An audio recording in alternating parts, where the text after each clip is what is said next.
It's not every day you start the adventure of a lifetime.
Boom! What is cracking? Welcome to Friday. Hello, Jerry. How are you, man? This week is episode 18 and 19. Should be a good time. I hope everybody's doing well. Alright, it's not every day. Finally warming up across the nation. That makes me happy. We're above 30 degrees for the first time in a while, which is pretty sweet. Some people are like, you're only at 30? And I said, yeah, but that's about 50, 60 degrees warmer than we have been. So it makes a big difference.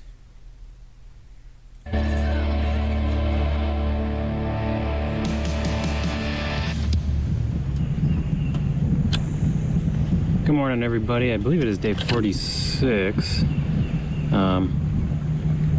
Decided to start the shot off with a whole bunch of dragonflies. There's a ton of them out here. That's good. That must mean there's no flies, because these guys destroy flies.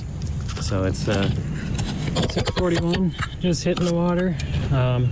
We were up night last night. The new hammock worked great, but I had freaking mosquitoes again attacking me through the hammock and just making my life miserable. So my knees are all broken out again. One thing that's really nice about dragonflies, if you have a bunch of dragonflies, they fly around and eat all the black flies that are biting you. It's like your own private little air force, and they're just amazing. Cicadas here, and they were loud, and there was lots of them.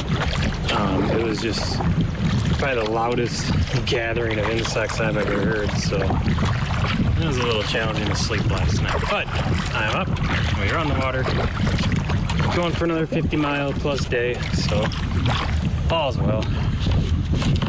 Only were like 300 feet from someone's house last night, so get the heck out of there today. Hey, Mike. No problem. Did y'all see I dressed up for you today? You know, I wore a special hat just for y'all. Property by mistake, so yeah, other than that, just back on the big old river, enjoying the millions of dragonflies that are out here. Hopefully you can see them. There is a lot. Thousands of dragonflies out there. It's pretty cool.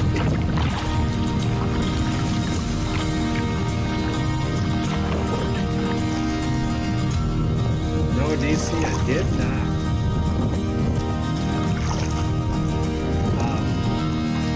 Well, the only thing I could do about the mosquitoes biting me through the hammock during that time was just to lay inside my sleeping bag. I did put on my I had those shorts with the removable pant legs, so I would put the pant legs on, and then I would try to lay in my sleeping bag just to give me a little buffer between the sides of the hammock, and that would work. It was just hot to do that.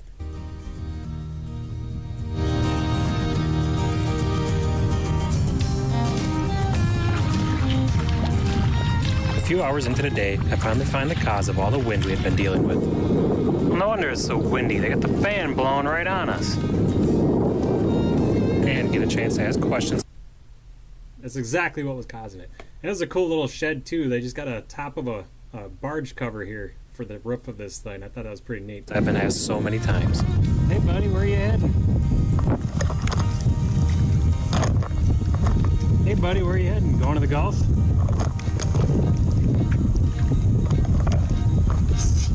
Can't even say hi. Jeez. Got a little delirious after a while. On the little cut through here, we're gonna find out if it was a good idea or a bad idea.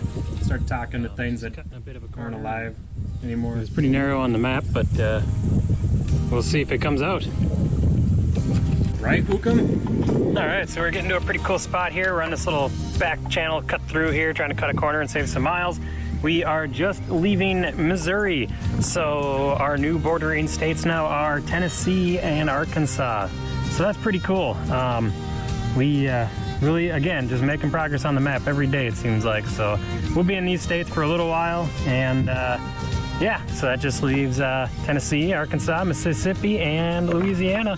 Little old cut through reminds me of the good old river, I'll tell you. You can paddle across it in under a minute. Memories. As we near the end of the shortcut, we are presented with the loud sound of rushing water. Assuming it is a rock dam, John volunteers to go first, and I follow. It really is actually a tribute to how loud this was, the water, because you can hear it in the video. We are quite a ways away from it. John was fearless, man. I had a much greater fear of the river than he did.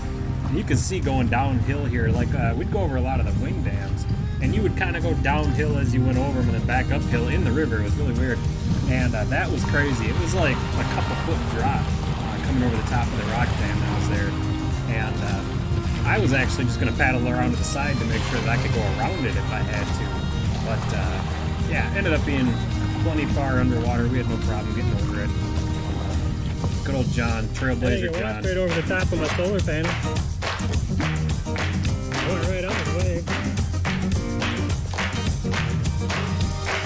The water levels this year were high enough to allow us to pass through with no problem. On a low water year, you can clearly see the rock dam that spans this channel. These shortcuts around corners can save you a bunch of time and distance, but come with the risk of reaching the other end and coming across one of these obstructions. So that's a really good point. Just be aware, like that's one thing I worry about people watching my videos and using them as kind of a study or looking at my GPS tracks or my maps, is you'll see that, you know, with how flooded it was, I was able to kind of just drift through here.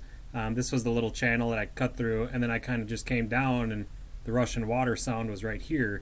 On a low water year, had you come through here, you would have come across that rock dam, and had you not known any better, you could have went over it, hit the rock dam, could have caused you trouble on the other side. But you know, if you're on a normal or low water year, you definitely want to take these the main channel, because you can run into stuff like this. And this is just to keep the flow of the river in the main channel. Otherwise, it would just carve its way through and turn this into an oxbow. But it's just a really, that's why I left this part in the video, is just because I wanted people to make sure they knew that going around corners like this can be risky. I'm in distance, but come with the risk of reaching the other end and coming across one of these obstructions. Many of the small side channels have structures like this to keep the main flow of the river in the shipping channel. Oh, absolutely. Thank you.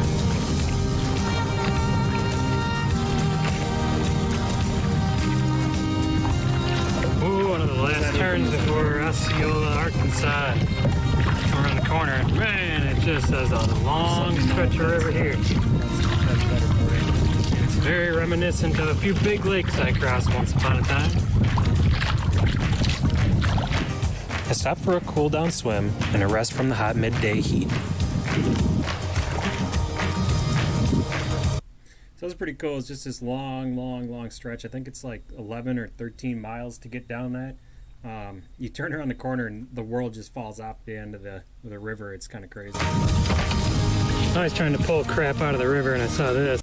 And actually, that's where, so I learned that, and let me know if my mic is too loud. I can turn it down even further. But that's where I had the boat tied up there on the shore, and while I was laying there, a barge actually came by, so I actually just reached over and I held onto the handle of the boat. Well, the back of the boat had waves coming over it, and what I didn't realize is that they were actually pushing a bunch of sand into my rudder lines, And so after the barge passed, I got dressed finally and went back on the river. I couldn't move my rudder because it was so full of sediment from the water. Heat.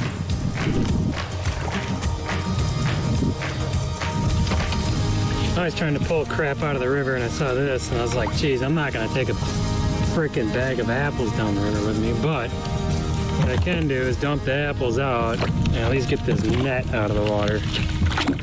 So the apples will be fine, but at least we got this net out. So we are closing down night number 46. Holy crap, 46. I don't even remember. I know I said the day number this morning, but I don't remember.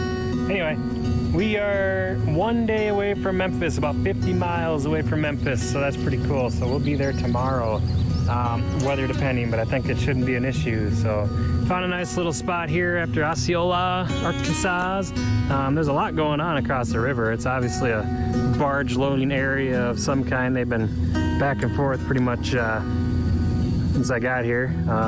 See if we can get that thing to focus in. So yeah, they've just been loading, unloading, pushing back and forth. Lots of barges coming up the river, down the river. They're actually loading and unloading. So this area here, me and John actually just got a little bit split up, and I just got further down the river than he did, and he ended up finding a spot. I found a spot, and we just camped separate this night. I don't really know where he was, a couple miles upriver yet, I think. But he actually had a tow captain talk to him on the radio and say, hey, where you got your boat is where a lot of tows will actually push up onto shore to sit and wait. And so you got to be really careful because they could pull up, not see your boat, and crush your boat. And so it's just kind of a good thing to know. If you see trees cracked over or a lot of big digs in the sand where it looks like the sand's been pushed up, where the barges have actually been pushed into, don't camp there. This was a great little spot here. The trees were, it was just nice and open, and the trees were perfect to hang on. But yeah, John had that issue where he had to move because he didn't want the towboats to squish his stuff. So you can get a shot of the sun way down there. So it's been really nice. I didn't have the sun in my face the whole time I was at camp. It's really hard when you get to camp and the camp is on the other side of the river from the sunset, because then it's just hot and on you all night. So some kind of a power plant or something over there. So, and this was one of the magics of the hammock too. It's just the ground was wet, like walking around, my feet were getting soaked because it was so wet and squishy. But the hammock gives you that ability to just hang above it. That little one-person tent, you can't get into it without crawling on the ground. So it's the hammock really just made life easy. At all times. And it was just a cool spot too, just to watch the river traffic so concentrated with barges and everything. It was really fun to just have this spot. Great spot. I liked it. I then settle in for a nice, quiet night. So it's like 9:30, and we are on the banks of the Tennessee side of the river, and there's just this completely overwhelming ambient noise of, I don't know if they're frogs or bugs, both. It is so loud. It's unreal how loud it is. And the barges are out there too, but it's this just complete coverage of noise coming from the trees around me, of all bugs or frogs or something. It's just insane. Yeah, I've never spent any time down south. I've never gone past the southern Minnesota border. I flew down to Florida once, but that was about it. And I had no idea how loud the nightlife was. It was pretty crazy. Good morning. Welcome to day 47 on the Mississippi River. Good night. It's 6:26 in the morning. We are underway. The breeze picked up last night, which was really nice. Cooled me off, cooled the hammock off. Kind of got rid of the mosquitoes a little bit. I didn't get bit up as bad. But yeah, we're on our way. Gonna try to make Memphis today. Stop and see Dale Sanders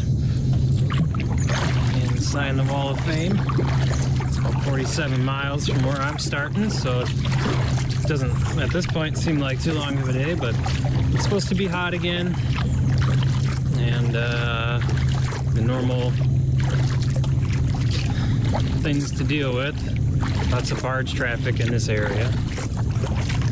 But we're on our way, so we'll deal with all that as it comes. And yeah, It's for you, Mike. coffee, morning coffee. Talking about coffee. There you go. Yeah, my dry bag, it's getting full of junk. Mio for coffee in the morning. Beautiful morning out here. Birds are chirping. Perfect morning. Water's calm. Nothing going on. You could just drift and listen to everything going on. It's just nice.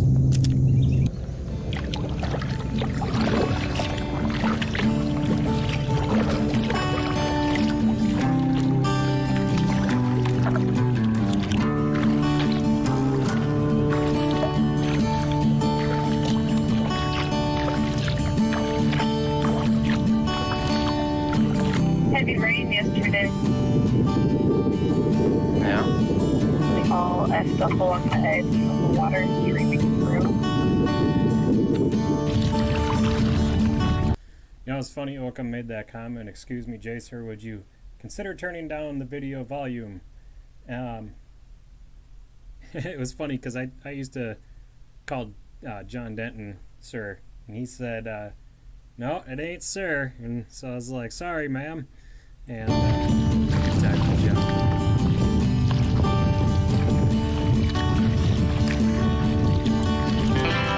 Tons of barges this area. It's busy.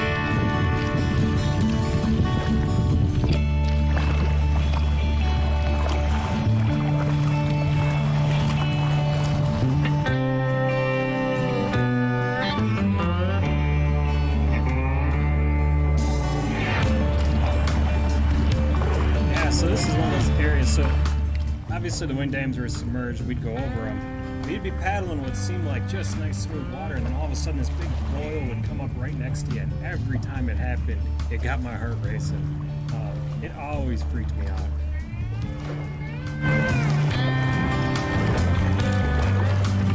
It was like driving on ice. That's the best way I can describe it. Like you would turn the rudder and kind of be sliding off one way, just like driving on ice. It's weird. And every now and then you could get into a little break in the wall of the wind dam, and it would just shoot you out. It was really cool.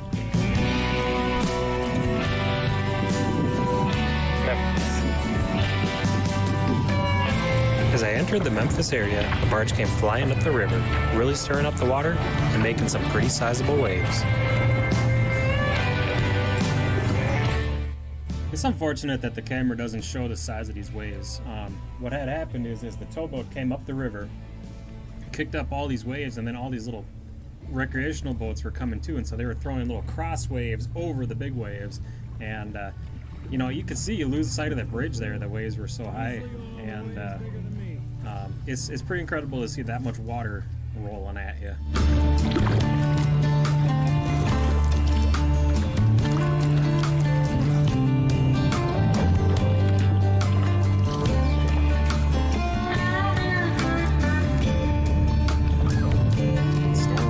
Storms all day that day.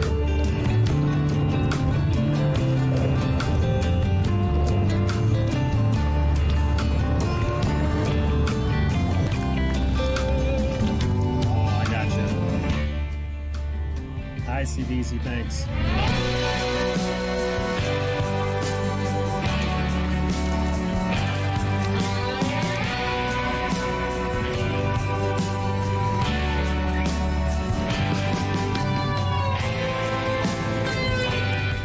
So a little story on this yacht. So this is actually owned by the owner of one of the barge companies, I guess, and I can't remember, $20 million yacht or something, crazy expensive. So they were actually coming up the river, and they were gonna go.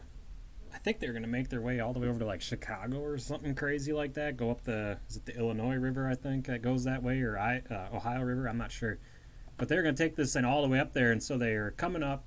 On their way up, they hit a log or something floating down the river, and it like jammed their steering. So they came back to Memphis, sat here till they got it fixed, went back up, hit something else, and ended up blowing out like the tranny on one of the two props, I guess, and had to have it fixed again. So they had this thing literally just sitting in Memphis for over a month or something, and They had like a little housekeeper gal that was staying with it, and the whole time she lived on the boat and at the marina here. This is the yacht that we see later on, but I could have paddled clear under this thing. Just insane. I take some time to appreciate where I am and snap some pictures of the area while I wait for John to paddle in and for Dale to arrive. At the age of 80 years old, Dale paddled the Mississippi River for juvenile diabetes, raising over $23,000 for the cause. That age record has since been broken. I'm sure somebody knows the age of Stan, who just broke that record this year. Hi, Jay! How you doing, Bubba? Hey! I'm a hug guy. Oh! He's a fun guy and full of energy. Dale was a lot of fun.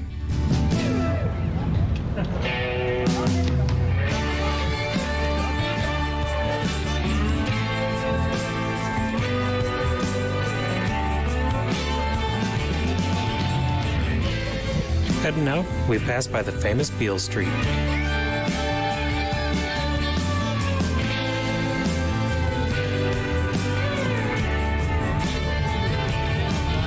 We make it to Dale's where we get settled in, and finally get to see the Paddler's Wall of Fame, which has been signed by many adventurers over the years, each with their own stories to tell.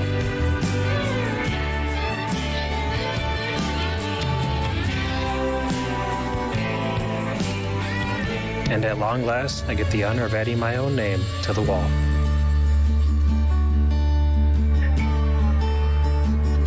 So if you guys have never seen Hank Vanderklok's videos, that's this guy right here.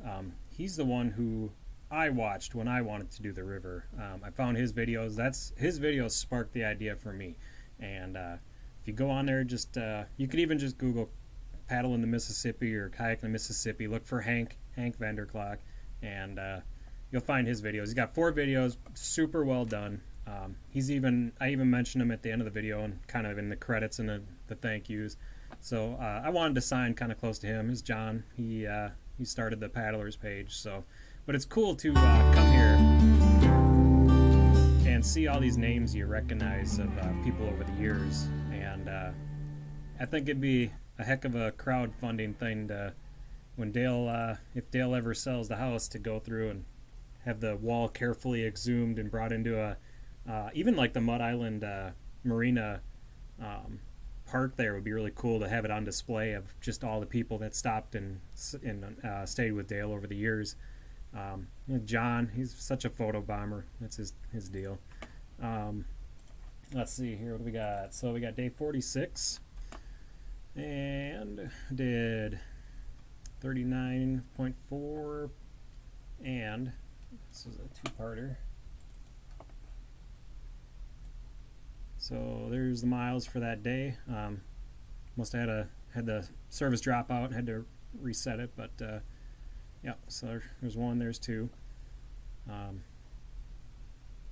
It's funny it doesn't show Memphis on there, but anyway. And then Memphis, this one. So there's Memphis. Boom. So that's your miles. Let's kick off episode 19. All right, it's not every day you start a lifetime. I can actually show you where the marina stored the kayak. So the kayak was actually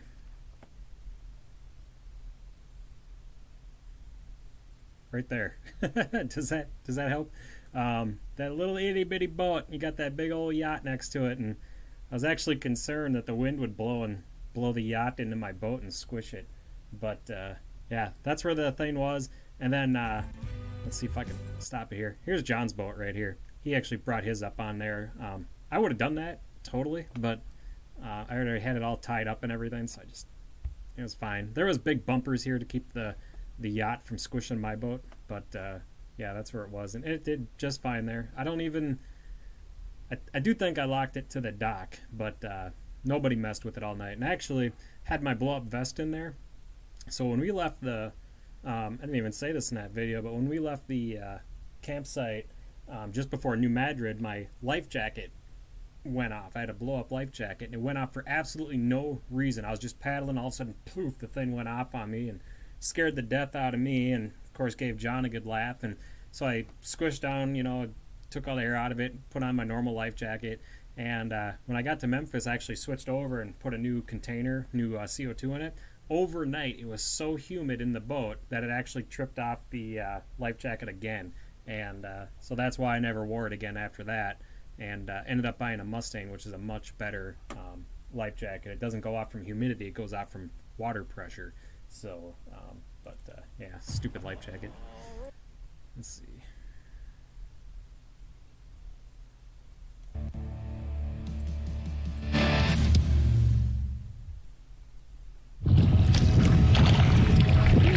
Good morning, everybody. Dave. I actually don't know how many people have signed the Paddlers Wall of Fame. Somewhere buried in my channel, I actually did a dedication to all the people who have signed the wall, and I actually went through and actually filmed every panel of the wall, and then I made a video for it with the Mud Island Marina has a scale model of the Mississippi in the background, and so I actually kind of chopped that into the video, and so there's a lot of names, and even the 1 year since I had shot that video, there's got to be another dozen names on the wall. So I don't know exactly how many. It would be interesting to find out. Let me see if I can find you that link if you want to watch it. Saw a lot of other names I recognize from paddlers over the years, so it's pretty cool. We're on our way. It's windy today. We have a chance of rain and storms all day, but the nice thing about that is it's going to break the humidity and hopefully get us some cooler weather. They're even predicting nights to be down in the 60s, which is like, that's just a dream come true right now. So, but I think we should be out of Tennessee today and be into Mississippi. So we'll have new bordering states again of Arkansas and Mississippi. So I look forward to that.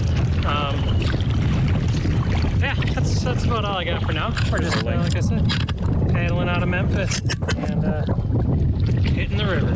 So.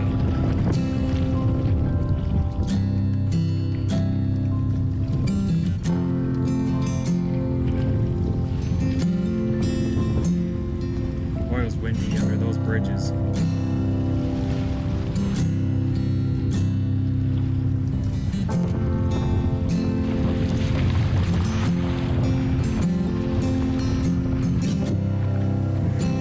So about 3 hours ago we left Memphis, and I just noticed that we have officially crossed the border, so we are now in Mississippi. So our bordering states are Arkansas and Mississippi. Arkansas and Mississippi. Everybody yells at me for pronunciation. So goodbye Tennessee. You can now scratch Minnesota, Wisconsin, Iowa, Illinois, Missouri, Kentucky, Tennessee off the list.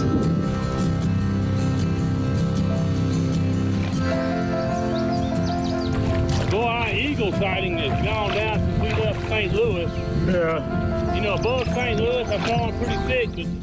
But Yeah, I wasn't like being disrespectful to John there. I was just yawning when he said that.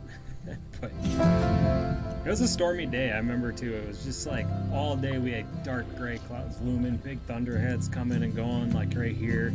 And they were just missing us, just barely. Everyone would come through and just miss us. It was truly lucky. So we're guessing this is either a sandbar or a wind dike, but it's kicking up the waves from the barge, so got the rain skirt on and gonna plow right through her. Yeah, it was windy from all the storms and the rain, but we made it safely. So it's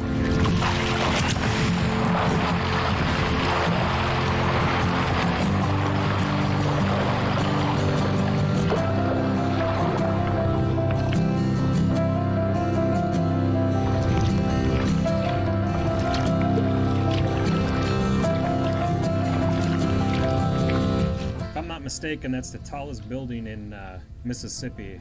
It's a casino.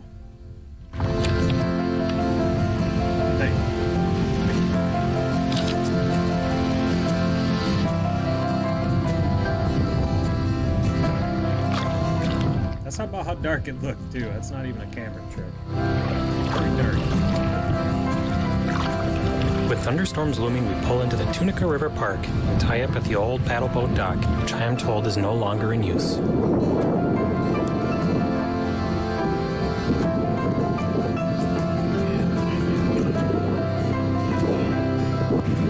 So I guess the story is they built this huge place. It was going to be the next keeping dry from the constant next Las Vegas, the free show Mississippi, I guess. I don't know. And so they built this huge facility here with a big paddle boat dock and just shut it down, stopped using it. Unfortunately, tons of people have been out there over the years and dumped trash all over it. I have no doubt the trash blows right into the river. It's just unfortunate. Yeah, I mean, we probably shouldn't have landed on it, but we kind of got stormed out, so we had to land somewhere. We went to the boat launch first, but it was knee deep in muck, and we couldn't even get the boats close enough to shore to get out of the boat. So, Salisbury steak. Oh man, it's super good.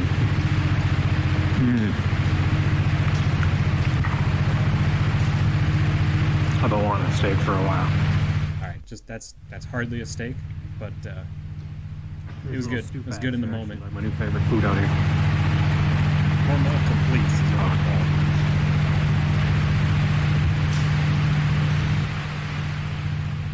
it. We settle in for the night, a hammock from the pillars. Before going to bed, a local sheriff deputy came and told us we were not allowed to be on the dock. After explaining our situation, they contacted the manager of the park, and they allowed us to stay.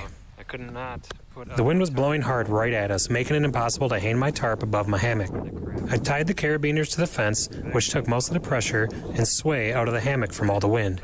I pretty much couldn't even get in the hammock. It was blowing so hard. Dry the rest of the night. So came up with this ingenious little trick here to just stabilize it so I could get in and out of it, but it got a little cool that night. It was nice, though. It finally cooled down. I woke up before sunrise and hung in the hammock for a bit, enjoying the early morning. So one of the cool things about this dock is this dock actually is on big, I don't even know what you call them, but the dock actually rides up and down on these towers here. They're almost like huge spuds, and there was a few of them, so the dock actually could move a little bit in place, but it would rise and fall with the flood of the river. So pretty cool, a huge structure. Good morning and welcome to day 49, maybe ish. We are leaving the Tunica River Park in Mississippi, and it was an interesting stay. It was super windy out here. The hammock blew around a little bit, but I had it tied down pretty well, so it was minimal, but nonetheless interesting. Crazy, it's just this huge facility that doesn't appear to be being used, and there's the museum, which is being used, but then we got this huge dock here that's made for a paddle boat that I guess they don't use, so we used it. Worked out fine, slept fine. Spiders, always spiders on me. Oh, okay. So there's the museum in all of its glory. That front end on it makes a ton of noise when it's windy out. It whistles. It's a little lot. John Denton's already downriver, 6:30, almost on the dot. I thought I'd get up a half hour earlier today and get on the water a half hour earlier, and somehow that didn't happen. So that's fine. 6:30 seems to be a good start for today. It's going to be really windy. Winds up into 17 miles an hour is what they're predicting, so it's going to be a pain in the butt all day, I'm sure. And the temperatures will be cooler. It's going to be clear skies, so it's just going to be... Yeah, the downside to a windy day was I couldn't put the umbrella up, but it blew the heat out of my boat. The Kevlar boat really just seemed to hold on to the heat, so it was really nice to have wind, and even the 17 mile an hour wind that day was nice because it cooled you off. Over the trees, so was your sun protection.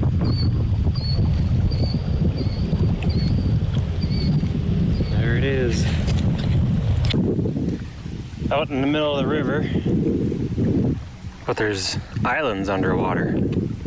So you look out here, and all the way out in the middle of the river it seems, there's some trees. So it's just kind of interesting. Nothing else around. So, just still flooded. No doubt we are probably paddling on a sandbar now.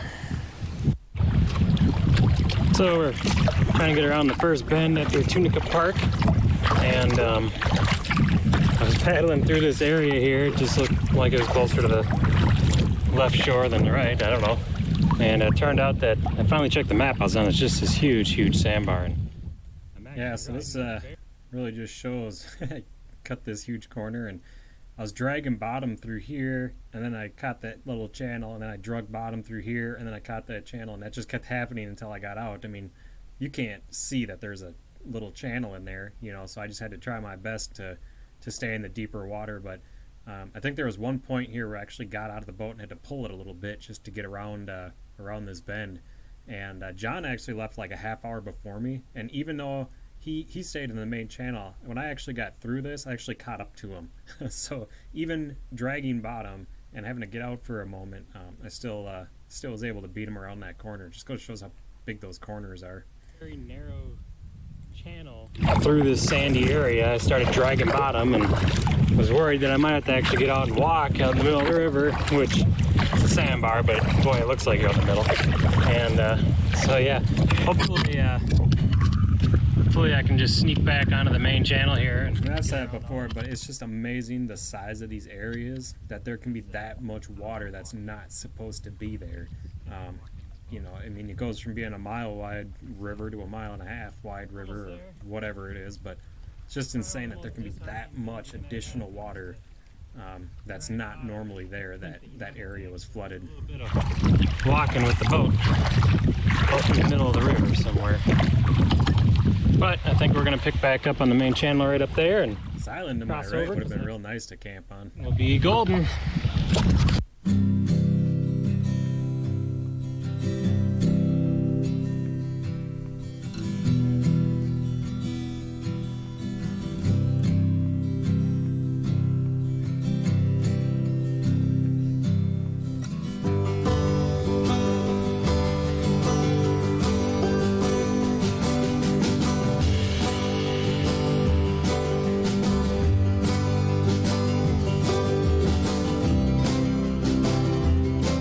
Fun going over the big waves with my boat.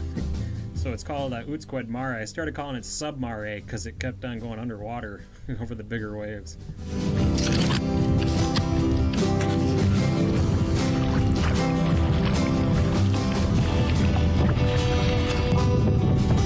Didn't need to stop in Helena, so we just kept on going. So this is actually an interesting area here. So you can see this really gives a scale of the size of barges. So these are like fuel tankers.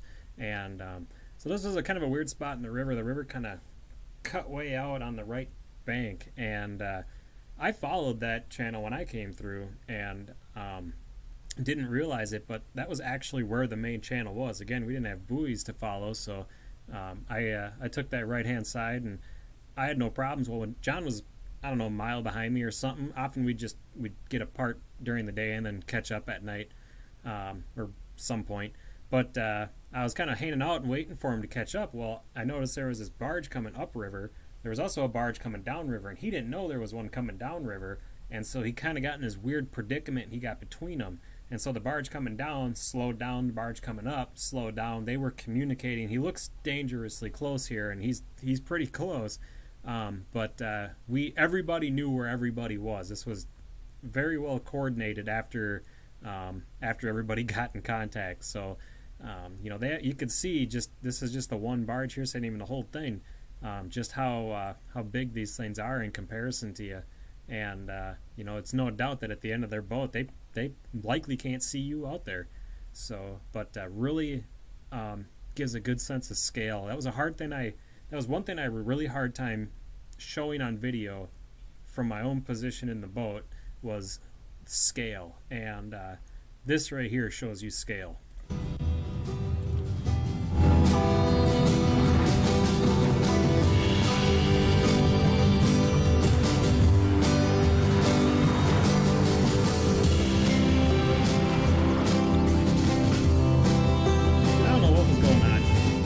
These guys, every now and then I would see this, and it's two tows pushing just some barges, but I don't know why there was two like that. If anybody ever knows the answer to that, I'd be curious as to know why they would do that. if one of the barges was shut down or something and he was just pushing them or what. But I saw that a couple of times. I never really did get an answer. This is that paddle boat that's blocking the boat launch in Natchez later in the series.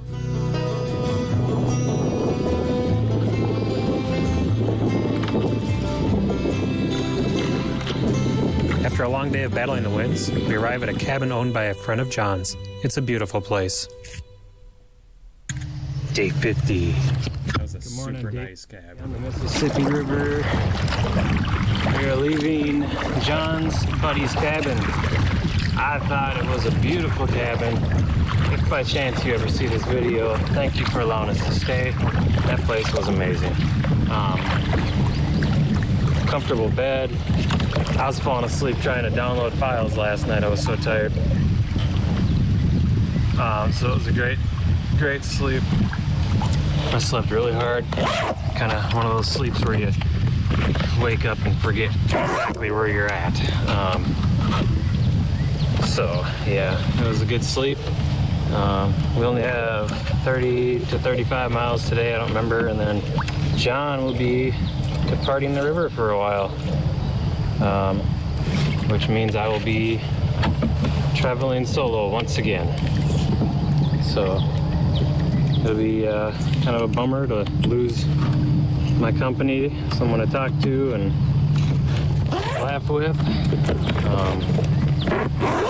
But it's just kind of the way it goes. So, but yeah, we're just heading on out.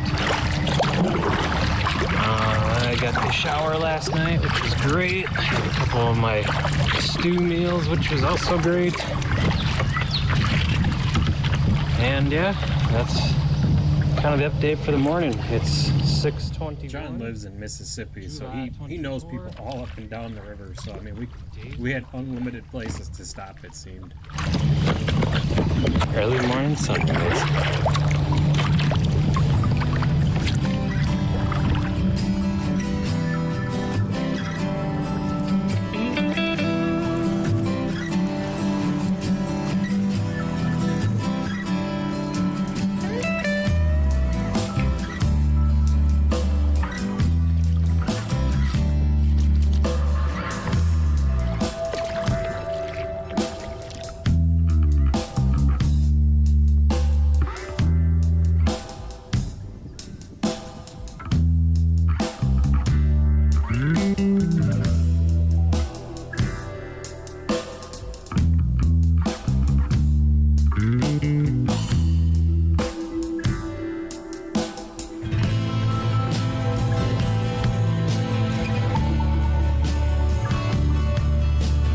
It becomes a day of constant barge traffic coming around. All right, so these are the biggest waves we saw on the river. And there's a turn here, so flying around this turn was this huge towboat pushing just like 4 empty barges or 2 empty barges. Well, they don't make any money when they do that. So of course he was just trying to get where he was going. I think he had also passed this guy here to get out of his way because, you know, with nothing to push really, he wants to get to where he's going so he can get back to pushing cargo again. And the guy came by so fast that it, like, I didn't even have time to really hit record on the GoPro. Like, I didn't think anything of it until I saw him get, you know, I don't know, halfway this distance between us. And I'm like, God, this guy is flying. And we're talking about it. And when I told John, I said, why don't you go first and I'll film it. And around a corner, we were surprised by a huge tow pushing a couple of empty barges. We'll see how it goes. At least if you flip over, we'll get it on camera. There was no way we could have got on shore before these waves hit. And I can't even, like, the camera just does not show it. One thing I would say is, you know, the front of the boat's probably, what, 7 feet from where I am to the tip of the boat. And, I mean, you can see just how far that wave is, you know, in relation to the hull of the boat. I mean, it's kind of the worst example, but the only example I have. But this, like, all I see at this point is just a solid brown wall of water. And they were huge, and they were very quick waves, too. They came in fast. You can see John disappear. So I don't know. I mean, I've tried over time to see if I could figure out like a wave height, and I mean, you get to like one of these ones and you see how much distance is between the bottom of the wave and the top of the wave in the front of my boat, and they were big waves. Had I been standing on foot, I definitely would not have been able to see over them. It was cool though. Tingle going down that one.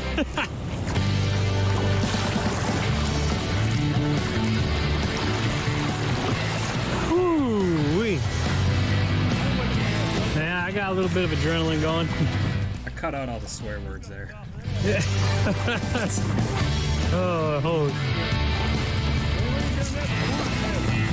No, that might actually take the top spot for waves. That was a big one. It was awesome. So DZ asked, did you reach out to the River Angels who helped you along the trip, or did they reach out to you? Both, actually. Before I left for the trip, I had dozens and dozens of people reach out asking me to stay. I started taking screenshots of my phone of all of the people who were asking me to stay. There was so many, I just couldn't keep track of them all. And so when I would get to areas along the river, people would reach out, and that's how I would find them. John pretty much got us through Mississippi with the people he knew. None of my spots that I stopped, except for my way through home, were planned stops. Before I left, I kind of noted some people's locations, but other ones I was like, well, if I stop, I stop. If I don't, I don't. So the answer to that question is kind of both. And this is a great place to stop the video just because you can see these really awesome tail prop wash from the barges. These things would go on for, it would seem like a mile, and they never stopped. They just kept going. And after a while, you kind of aimed for them with the boat because it was just fun to ride them. Like a sea serpent. We stopped for a quick break where I get to see my first set of bear tracks. Dog in there with him right there. A couple of John's friends knew we were going to be in the area, so they drove out to say hi, bringing us snacks, cold drinks, and getting caught up on the adventure. Y'all be safe.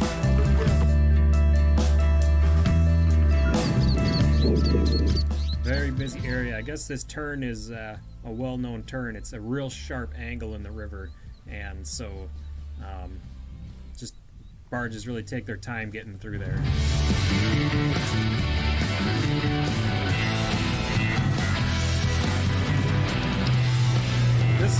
This was cool, this C-130. We could hear him coming, and I was looking all over because I thought it was a barge coming in on us, but I don't know what he was doing. I mean, but it was super cool to watch him come drop down on the river like that. So yesterday we had a record of 68 miles paddled in almost 12 hours. So it was a long day, but it was totally worth it. Getting to stay at that cabin and getting that nice shower and everything. So totally worth it, but it's just cool because that's the biggest day I've had since my paddle home through Minneapolis. So. All right, John, we're moments away from seeing your family, where you get to go spend a few weeks at home from the river. How you feeling? Feeling pretty good. Good. Down in Mississippi. Yeah, I'm gonna miss you though, guy, but that's all right. I think about 15 minutes maybe. Yeah, a good deal. It's been a good paddle. Yeah, we've had some fun. That's the truth. It was a real bummer to leave John behind. I really enjoyed having his company, and we could joke and have a good time.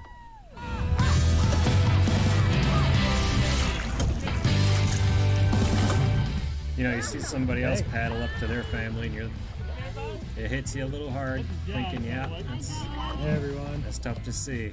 We land near Rosedale, happy for him, obviously, but man, to be far away from my family, it was tough. And it was hard to go back out on my own again. And even pays for a hotel room for the night. Best dinner ever. Taking a few weeks off, John will continue his trip to the Gulf of Mexico, joined by his cousin. Thanks for everything, John. It was a pleasure sharing the river with you.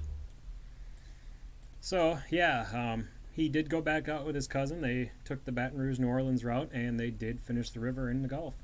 I would have loved to have had him there. I think there was a few times where he would call and reach out to me while I was paddling, and he was sitting at home. I think he took like 3 weeks off, and there was a few times where he was saying how much he missed being out there. So, let's see, what do we have for days? Day 48. Miles on day 48. shorter one. Memphis down to that Tunica River Park. Day 49. 68:03, that was the record, I believe. At the Wall of Fame, there is actually a smaller little Wall of Fame too, and it's for anybody. It's like the Century wall, and it's anybody who does 100 miles in a day. So if you plan on doing 100 miles in a day, you get a special spot on the wall. I was like, I'll do that, no problem. I never did it. I don't know, I guess I never really thought about it again. But that was my biggest day, was 68 miles. And day 50, 33:07, and that was a short day just because we went from that Tunica River Park down to where John got out of the river. So this is near Rosedale, Mississippi. So yeah, so that's pretty much all I got for this week. Unless you guys got any further questions, come back next week. 2021. Then we got 22, 23, and then 24 will be the 2 weeks from now, and then we'll have to find out what we want to do from there. I guess we could always do a commentary on the portage videos. That might help out some of the folks who are doing the river. We could just chat about what I didn't cover in the videos for the locks, or talk about locking through, or we can pretty much talk about anything. So, but anyway, I appreciate y'all stopping by, and hope y'all have a great weekend. And I'm not seeing nothing rolling across the chat, so we'll just go ahead and end it here. So y'all take care. Have a great week.